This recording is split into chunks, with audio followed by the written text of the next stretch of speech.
बच्चे होंगे। तो आज हम लोग पढ़ेंगे भौतिक का अध्याय 1 जिसका नाम है प्रकाश का परावर्तन और अपवर्तन। इसका आज ऑब्जेक्टिव करेंगे हम लोग।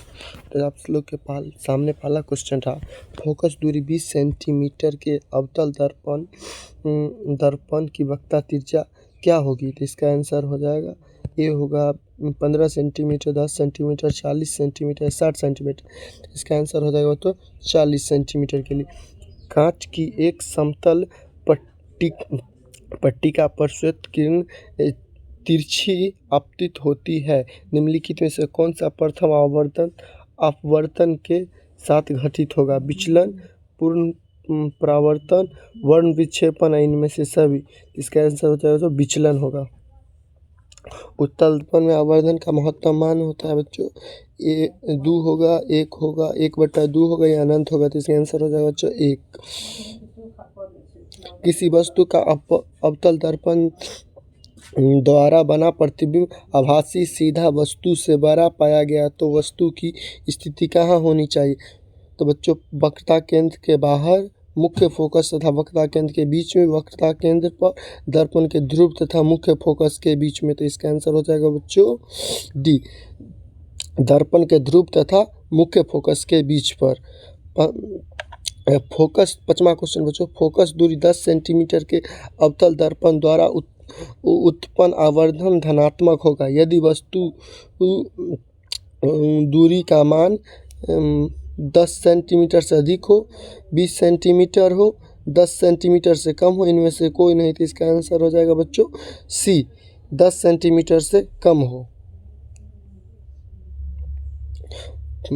फोकस से ध्रुव की ओर आने पर अवतल दर्पण में आवर्धन का मान क्या होता है। बढ़ता है, घटता है, अचर रहता है, इनमें से कोई नहीं। तो इसका आंसर हो जाएगा बढ़ता है बच्चों। फोकस से ध्रुव की ओर आने पर अवतल दर्पण का आवर्धन का मान बढ़ता है। एक अवतल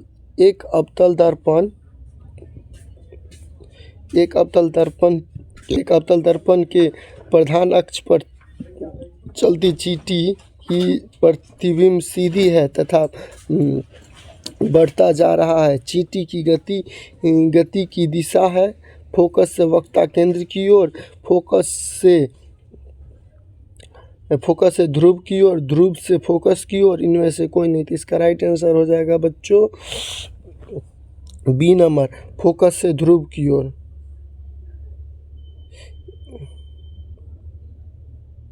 यदि किसी बिंब का प्रतिबिंब का आवर्धन ऋणात्मक है तो उस प्रतिबिंब की प्रकृति क्या होगी।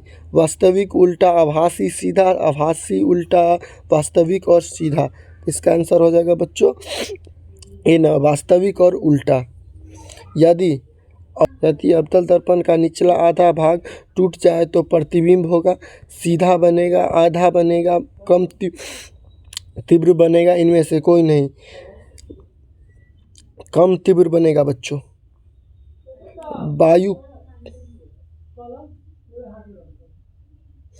वायु का निरपेक्ष अपवर्तनांक वास्तव में होता है 1 से कम, 1 से अधिक, 1 के बराबर या 0, 1 के बराबर होता है बच्चों। निम्नलिखित में से किसका अपवर्तनांक सबसे कम होता है।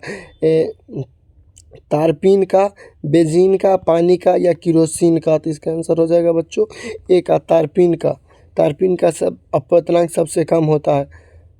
एक प्रकाश किरण एक समतल दर्पण पर लंबवत आपतित होती है, परावर्तन कोण का मान होगा 135 डिग्री, 190 डिग्री, 145 डिग्री या 0 डिग्री। तो इसका आंसर हो जाएगा बच्चों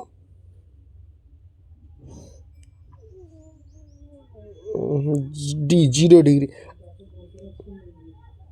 अवतल लेंस द्वारा प्राप्त प्रतिबिंब होता है छोटा, सीधा, आभासी, इनमें से कोई नहीं। इसका आंसर हो जाएगा इनमें से सभी। वायु में अभिसारी लेंस है, कांच का अवतल लेंस है, कांच का समतल अवतल लेंस है, कांच का उत्तल लेंस है, या फिर इनमें से कोई नहीं। इसका आंसर क्या होगा बच्चों बताओ। इसका आंसर हो जाएगा सी नंबर, कांच का उत्तल लेंस है। मानव मानव नेत्र में किस प्रकार का लेंस पाया जाता है? उत्तल लेंस,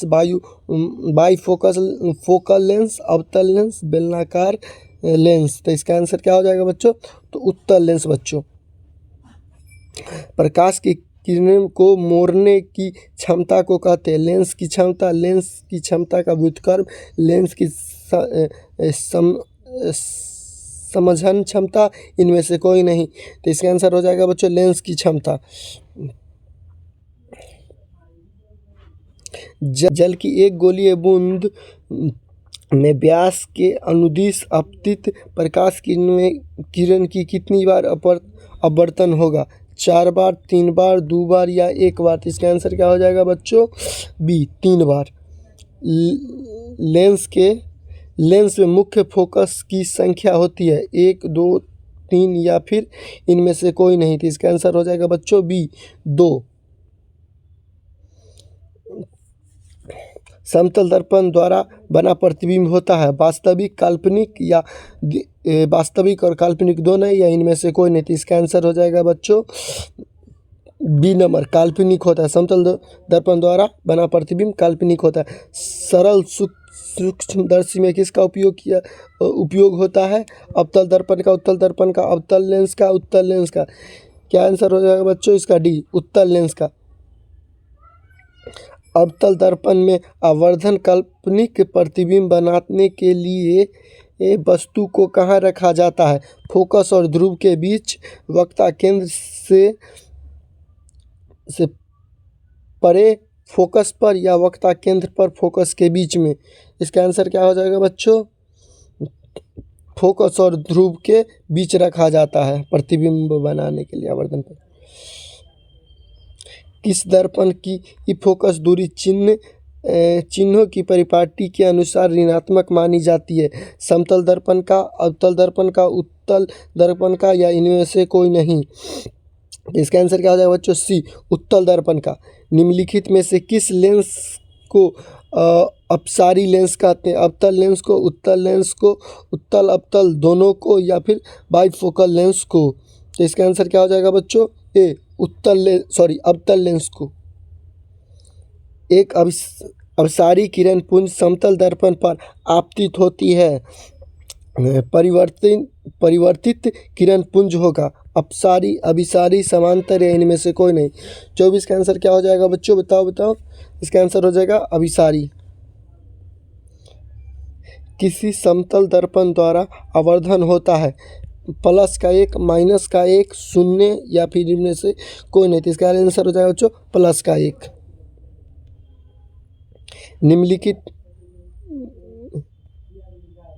निम्नलिखित में से किस दर्पण द्वारा किसी वस्तु का आभासी प्रतिबिंब मिल सकता है?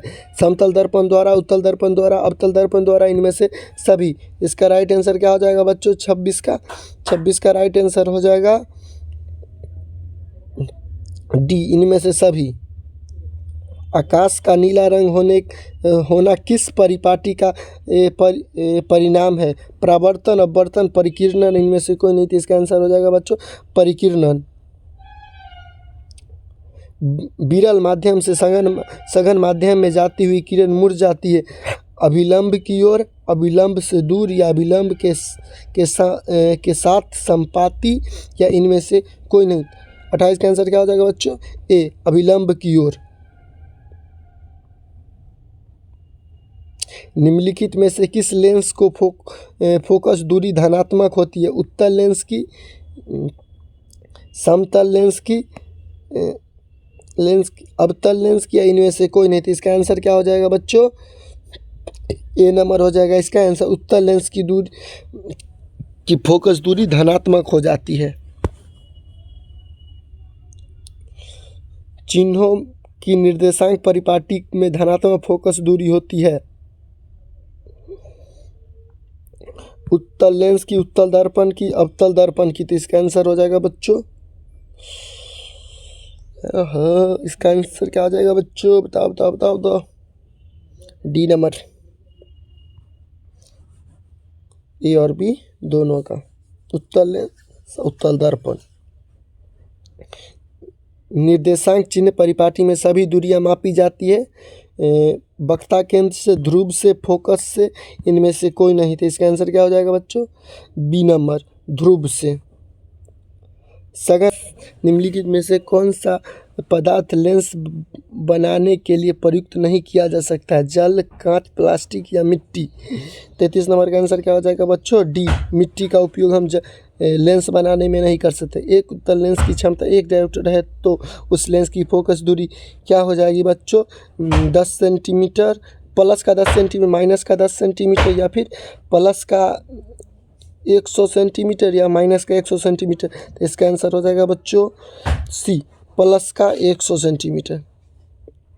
किसी भी बिंब का वास्तविक तथा समान साइज का प्रतिबिंब प्राप्त करने के लिए बिंब को उत्तल लेंस के सामने कहाँ रखा जाना चाहिए? लेंस के मुख्य फोकस पर, फोकस दूरी की दोगुनी दूरी पर, अनंत पर, या फिर लेंस के प्रकाशीय केंद्र तथा मुख्य फोकस के बीच? इसका आंसर हो जाएगा बच्चों बी, फोकस दूरी और फोकस दूरी की दोगुनी दूरी पर। किसी गोलीय दर्पण तथा किसी पतले गोलीय लेंस दोनों की फोकस दूरी -15 सेंटीमीटर दर्पण तथा लेंस संभव है।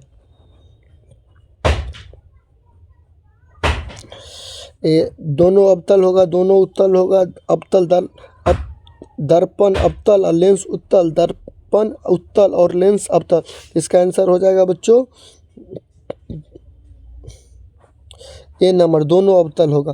प्रकाश के अपवर्तन के कितने नियम होते हैं? प्रकाश के अपवर्तन के कितने? 1 नियम होते हैं, 2, 3, 4। इसका नियम 2 होते हैं। प्रकाश के परावर्तन के कितने नियम होते हैं? प्रकाश के परावर्तन 1 होता है, 2 होता है, 3 होता है या फिर 4 होता है। तो इसका भी नियम बच्चों 2 ही होता है। किसी माध्यम के अपवर्तनांक का मान होता है sin i बटा sin r, sin r बटा sin i, sin i into sin r, sin i plus sin r। तो इसका आंसर क्या हो जाएगा बच्चों? बी। 39वां प्रश्न है बच्चों, किसी माध्यम के अपवर्तनांक का मान होता है sin i बटा r, sin r बटा i, sin i into sin r, sin i plus sin r। तो इसका आंसर हो जाएगा बच्चों sin i बटा sin r।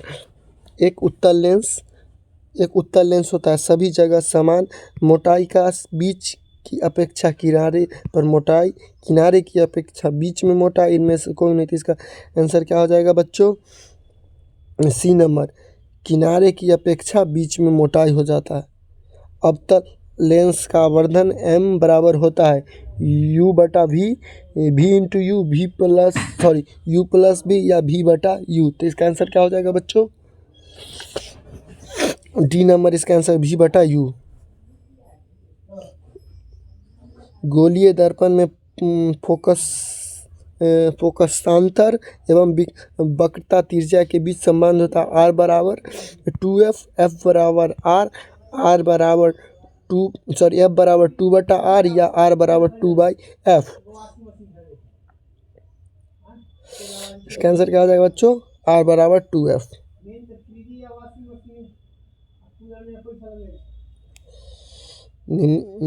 निर्गत किरण एवं अभिलंब के बीच के किरण को कहते हैं आपतन कोण, परावर्तन कोण, निर्गत कोण या इनमें से कोई नहीं। तो इसका आंसर क्या हो जाएगा बच्चों?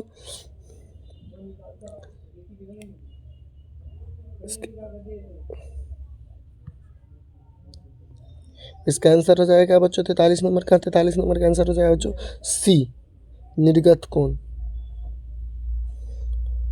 1 मीटर फोकस दूरी वाले उत्तल लेंस की क्षमता होगी माइनस का 1 डायोप्टर, प्लस का 1 डायोप्टर, प्लस का 2 डायोप्टर या 1.5 डायोप्टर। तो इसका आंसर क्या हो जाएगा बच्चों?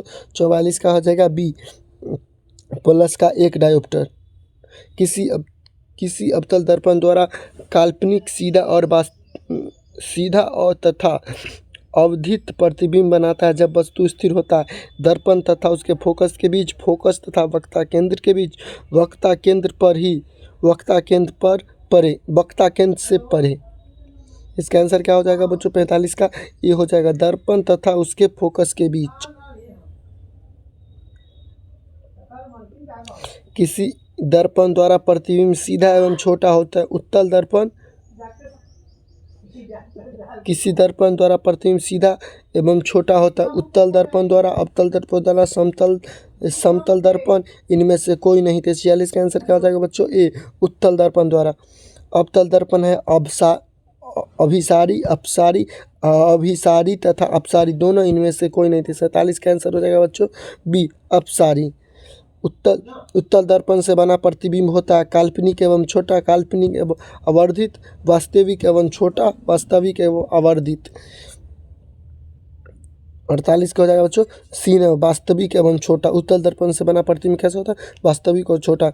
निम्नलिखित में से किस दर्पण द्वारा किसी वस्तु का वास्तविक प्रतिबिंब प्राप्त किया जा सकता है? समतल दर्पण द्वारा, अवतल दर्पण द्वारा, उत्तल दर्पण द्वारा, इनमें से इन सभी दर्पण द्वारा। इसका 49 का आंसर क्या हो जाएगा बच्चों? बी नंबर, अवतल दर्पण द्वारा। निम्नलिखित में किसमें बड़ा और वास्तविक प्रतिबिंब बनता है? समतल दर्पण, उत्तल दर्पण में, या अवतल दर्पण में, या समतल दर्पण में? 50 का आंसर क्या हो जाएगा बच्चों? डी, अवतल दर्पण में बड़ा और वास्तविक प्रतिबिंब बनता है। आज के